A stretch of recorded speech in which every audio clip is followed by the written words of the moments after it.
The Mongol Empire, 1294 to 1368, the fastest imperial collapse in history. In 1279, one man ruled the largest contiguous empire in human history. Kublai Khan, grandson of Genghis Khan, commanded an empire of 24 million square kilometers, nearly the size of the entire African continent. His word was law from the Pacific Ocean to Eastern Europe. His armies were undefeated. His wealth was legendary. But just 15 years later, when Kublai died in 1294, this mighty empire began to crumble. Within 50 years, his descendants would be at war with each other, and the Mongol Empire would exist only as separate, warring kingdoms. How did the world's greatest empire fall apart so quickly? This is the story of the fastest imperial collapse in history. The peak of power. At the time of Kublai's death, the Mongol Empire was actually 4 semi-independent khanates, all theoretically loyal to Kublai as the Great Khan. The Yuan dynasty controlled China and Mongolia, the richest territory. The Golden Horde ruled the Russian steppes and extracted tribute from Russian princes. The Ilkhanate governed Persia and the Middle East, and the Chagatai Khanate controlled Central Asia. But here's the critical point. These divisions already existed. Kublai's genius was keeping them unified under his authority. He was the last great Khan that all 4 khanates genuinely respected. The seeds of division. The problem was already growing. Each khanate had been adapting to its conquered territories. The Ilkhanate's rulers were converting to Islam. The Yuan dynasty emperors performed Chinese rituals. The Golden Horde was becoming increasingly Turkic. With each generation, the grandsons and great-grandsons of Genghis Khan looked less like steppe nomads and more like the peoples they deconquered. They spoke different languages, worshipped different gods, and had different interests. Distance made unity even harder. A message from China to Persia took 3 months. From China to Russia? 4 months. How could you rule an empire when you couldn't even communicate with half of it? The death of the Great Khan. On February 18, 1294, Kublai Khan died at age 79. His last years had been tragic.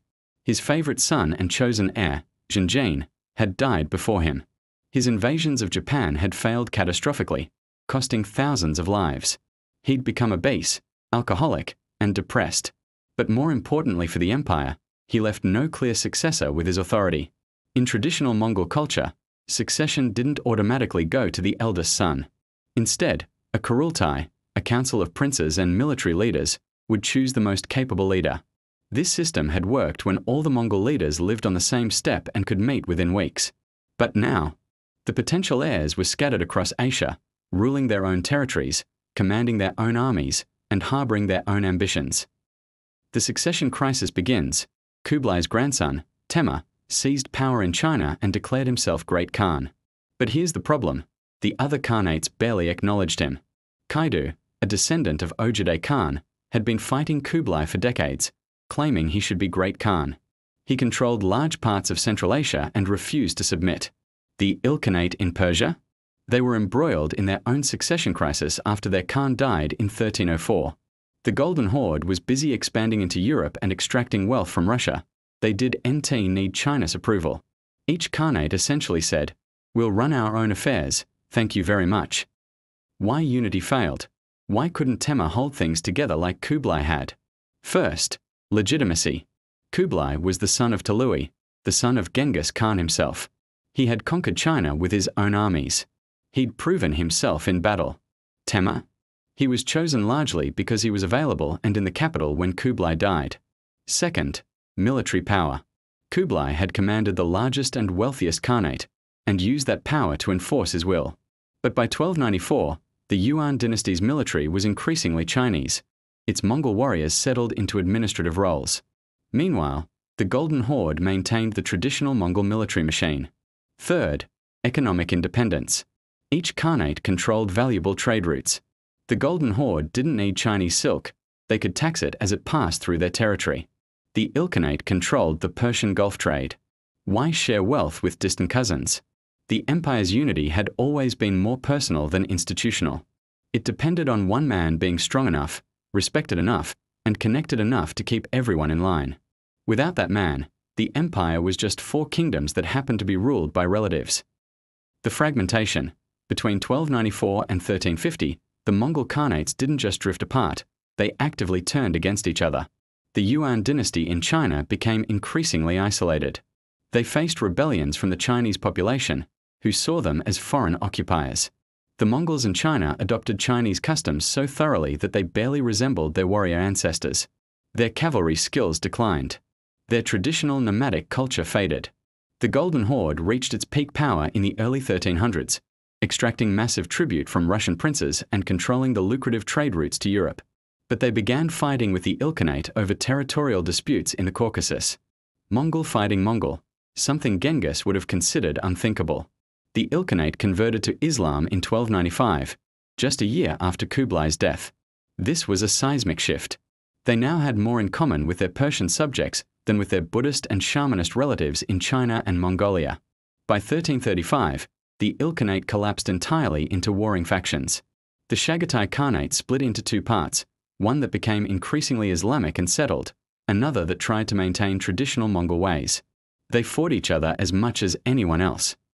The wars between brothers, the ultimate symbol of the empire's collapse, the descendants of Genghis Khan going to war against each other.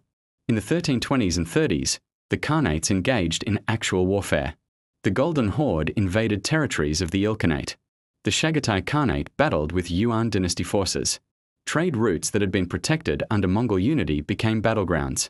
The Pax Mongolica, the Mongol peace that had allowed safe travel from Europe to China, was over. Merchants who once traveled freely now needed to navigate between hostile Mongol states.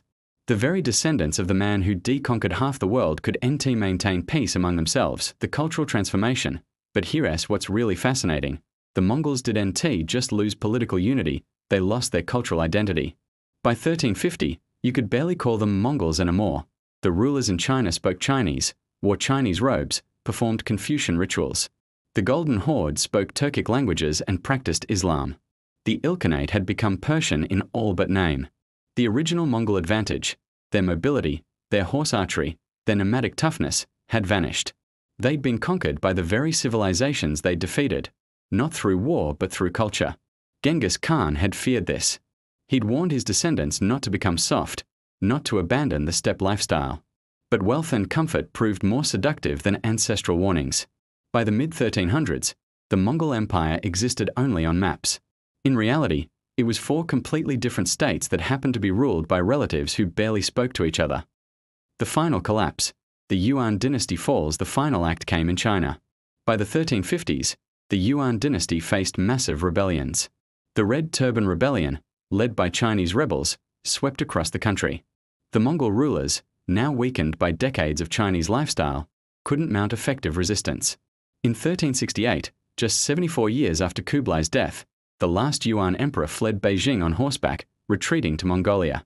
A peasant rebel named Zhu Yuanzhong proclaimed himself the Hongwu emperor, founding the Ming dynasty. The Mongols who'd conquered China now fled back to the steppes their great-grandfathers had left. The richest, most powerful Khanate, the heart of the empire, had fallen. The other Khanates limped on for decades or even centuries, but they were shadows of their former selves. The Golden Horde fractured into smaller Khanates. The Chagatai Khanate broke apart. The Ilkhanate was long gone. The Mongol Empire was over.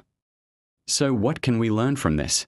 The Mongol Empire's collapse teaches us that size isn't the same as stability. You can conquer the world, but holding it requires completely different skills than taking it. The Romans declined over centuries. The Mongols? 50 years from apex to oblivion. Why? Because they never transformed from a conquering force into a governing system. They relied on personal loyalty to individual Khans rather than institutional structures. When those Khans died, the whole system fell apart. They never solved the distance problem. Without modern communications, you simply can't rule an empire that size as one unit. And they never maintained a unified identity. They became what they conquered, which might seem like successful integration, but it meant there was no Mongol Empire anymore, just former Mongol rulers governing Persian, Chinese, and Russian states. In a way, the Mongols were too successful. They were the ultimate example of winning the war but losing the peace. Today, the Mongol Empire's territory is divided among dozens of nations. Mongolia itself is a landlocked country of just 3 million people. The descendants of Genghis Khan's warriors are scattered across Asia, most having no idea of their ancestry. But the empire's legacy remains. They permanently altered the genetic, cultural, and political landscape of Eurasia. They facilitated the exchange of ideas, technologies, and goods between East and West. They proved that, under the right circumstances, a small nomadic people could conquer civilizations 100 times their size. Yet they also proved that conquest and governance are entirely different challenges, that personal charisma can't replace institutional structures, and that empires built on the strengths of one generation can crumble when those strengths are not passed on. The Mongol Empire's rise was miraculous. Its fall was predictable, and both offer lessons that echo through history to this day. From world domination to civil war in just 50 years, the fastest imperial collapse in human history. Thanks for watching. If you enjoyed this, like, share, and subscribe for more historical facts from Echoes of Empires.